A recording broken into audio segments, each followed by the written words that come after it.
We are fortunate now to be joined by Austin Hedges down on the field during batting practice. Austin, thank you so much for taking the time. We appreciate it. Yeah, thanks for having me on. All right, so we're going to start things off by maybe having you tell us what are some of the things that you work on during this time? Normally what I work on during batting practice is walk around the outfield and make fun of as many teammates as possible. So you got to stay sharp in that. Currently I'm around Stephen Kwan, who just misplayed a ball off the outfield wall. I know he's a 3-time Gold Glover, but I'm going to need him to lock it in just a little bit more. See, you got to let him know. You got to keep him honest and humble out there, right? That's right. It's too long of a season.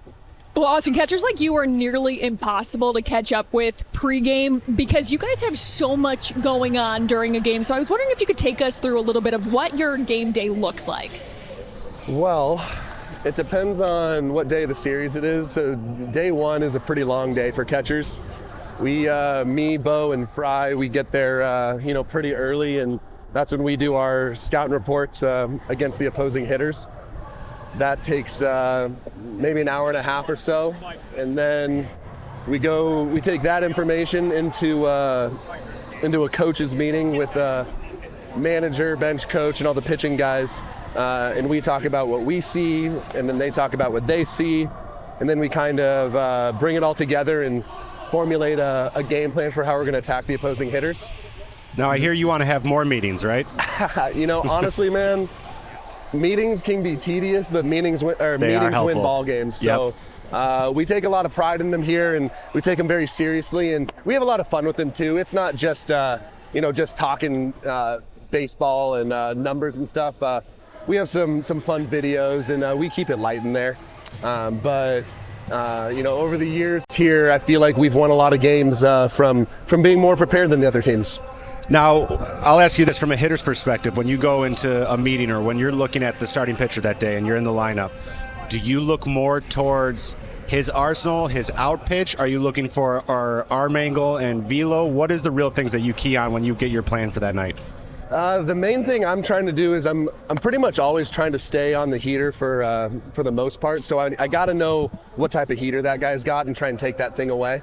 With today's game, you either got a low approach angle, a steep angle. Do you have a guy with a four-seamer that rides? Do you have extension? Do you have a sinker baller? And that kind of determines what type of swing you want to take on that guy. So so many guys are throwing those riding four-seam fastballs now. So that's where you want to take that flatter swing, try and get above the ball. Almost think about hitting a ground ball because that ball is going to be it's going to miss under your bat. So that's the first thing that I try and look at, and then just look at where the damage is in accordance with kind of what my strength is. My strength is usually the ball close to me, so I'm usually looking for the ball close to me versus a righty, and that'll allow me to stay on some breaking balls and ideally take the breaking balls that are strike to ball on the outside corner. So in general, that's what I'm trying to do. But if I have past experience with a guy and he attacks me a certain way, I might go up there and sit on a pitch for the whole at bat and take my chances that way. Well, you're talking about your strengths, but one of your strengths is also obviously calling the game. And the starting pitchers have been one of the best in baseball in the month of June. What's been so different? Talent's the first thing. We got some guys with a ton of talent that work really, really hard. I was just talking about the guys with specific fastballs, and the cool thing about all of our starting pitchers is they have both fastballs, or three fastballs, if you will, with the four-seam, two-seam, and cutter. So with all of our guys having those three fastballs, if you will, we pretty much just go pitch off of those things, and each one of those gives us different information on which other one to throw or when to go to an off-speed pitch. And all five of our starting pitchers have all those fastballs, and regardless of what the scouting report is, it's really tough as a hitter to cover three different fastballs, all being above 90 miles an hour. So we've been doing a really good job of that, but that's mostly on the pitchers executing. When our pitchers are out there commanding the ball, it makes the catcher's job much easier. Is there anyone that you have the most fun catching, where it might be Class A because it's some guys might find that fun where, hey, every pitch is a challenge, there's a 100-mile-an-hour cutter, or there's someone you just have a great rapport with where you're like, oh no, we can have kind of an unspoken thing going just by a look or something like that, where someone you're like, I like to catch this guy, we have fun when we're out there? Yeah, obviously Class A is real fun to catch. It's incredible how well he commands the ball with that type of movement and velocity. But I had it didn't the box didn't show it, but Tanner Bybee's last outing against the A's was really special. I had a lot of fun calling his game. He had every pitch going, and the movement profiles were just disgusting. So, he's our guy. He's our big dog, and when he's out there doing his thing, him and I have a lot of fun together. I think people don't realize that about the game of baseball. Sometimes when you're feeling the best or your stuff's on, you might not show it in the box score. You might get hit, or you might not get any hits, or you might get a lot of hits. But sometimes when you're feeling your worst, it might be your best outing and anything, and when nothing's working for you, you might go and it might show the best in the box score. It's just, I don't think people understand that about the game of baseball and playing every day. No doubt. It's it's what makes this game so difficult is, no matter how good you think you do, there's another big leaguer on the other side, that's getting paid a lot of money to counter that. They've got a big house and a nice car too. That's right, man. That's right. So it's tough. I mean, you usually see it on the hitting side where, you hit a ball 100 miles an hour right to somebody. But even pitchers, you see pitchers make excellent pitches, and somebody will hit an oppo homer on you, and you're like, man, how in the world did that happen? Also, when you're pulling this clubhouse, everyone talks about you and your leadership. How much do guys lean on you and come to you, given your years of experience, but also the success that you've had at the highest level? I'm very honored to have that role. We have, I really do love this city and this organization, and we have one of the younger teams in the league, and there's a lot to be learned. And it's not necessarily about baseball. Like, there's not a whole lot I can teach guys about, catching or hitting or pitching or base running.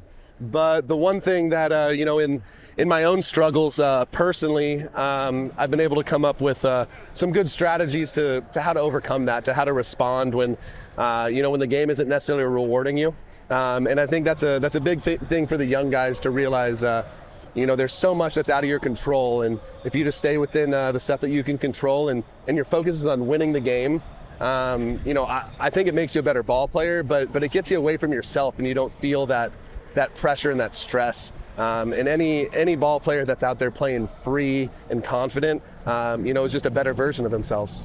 You said the city of Cleveland is special, the organization is special for both of you. What makes this place special? Austin, I'll start with you.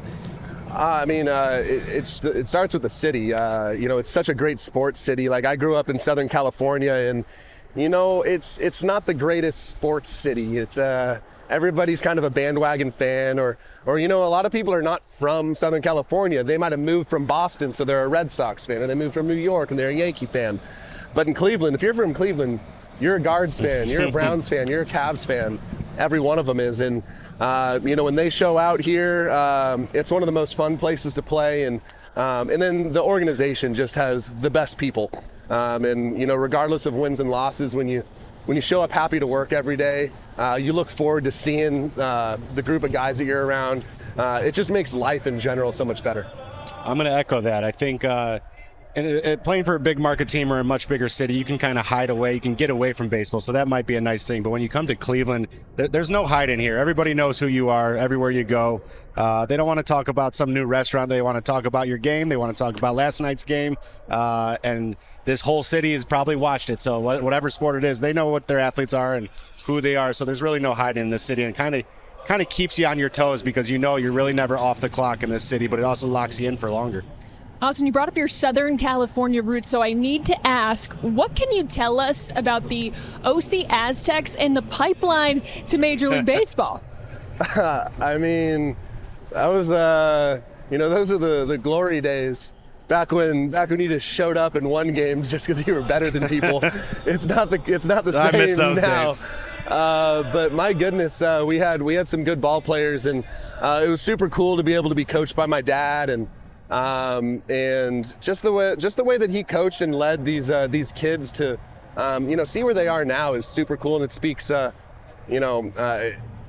shows a lot about how good of a leader my father is, and he's taught me so much. He's one of the biggest mentors in my life, and every single kid that's in the big leagues now that I played with or against in travel ball those years, they're always asking about him, and we just have this mutual respect for each other. And it's super cool just to see where we all came from. We were all kids dreaming of being on this big league field, and to actually be out here doing it, it puts things into perspective, and it's super cool. Did he ever drive you to practice and make you guys late and then make you run for being late to practice? Not quite that, but being the coach's kid, he definitely didn't take it easy on me. And he couldn't. I probably talked back quite a bit too much, but we had a lot of fun, and just learning the game of baseball together was it's one of the highlights of my life. Austin, I feel like we could go on and on forever, but we'll leave you with this one. All-Star voting phase 1 ends tomorrow. Jose is basically a lock. Stephen Kwan could use a little more help. Can you make your case for your teammates in the All-Star game? Yeah, absolutely. I mean, I think one of the guys that's kind of an unsung hero of our team right now is Daniel Schneemann. The guy plays every single position in Gold Glove caliber. He's hitting off of righties and lefties. I think he's just become a really special ball player.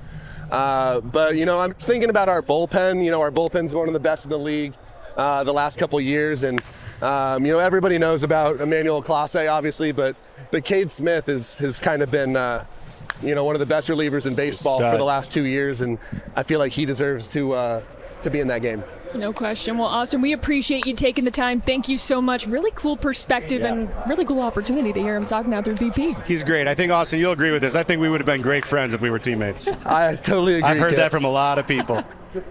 All right, guys. Well, thanks for having me on. Thanks for taking the time.